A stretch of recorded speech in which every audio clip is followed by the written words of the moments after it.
In today's video, I'm going to teach you what does the enter parameter value error in Microsoft Access mean, how to fix an unwanted pop-up. If you're seeing a sudden dialog asking you to enter parameter value, it usually means Access can't find something your object is asking for. Most often, it's looking for a field or control name that's misspelled, was deleted or renamed, lives on a form that isn't open, or is missing because the query's tables aren't properly joined. The good news is, once you know where to look, it's straightforward to fix. Start by opening Microsoft Access in the database where the pop-up appears. Trigger the same form, report, or query that brings up the message so you can reproduce the issue while you troubleshoot. A very common cause is a misspelled field or control name. Check the control source of any text boxes, the criteria in your queries, and any calculated expressions. Even a small typo or an extra space can cause this prompt. Next, think about any deleted or renamed fields. If you changed a field name in a table but didn't update the related queries, forms, or reports, Access will ask for that missing name as a parameter. Also consider references to controls on other forms.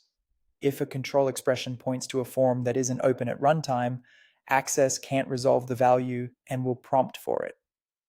Finally, make sure the tables in your query have the correct joins. A missing or incorrect join can prevent fields from appearing in the result set, which leads to the pop-up.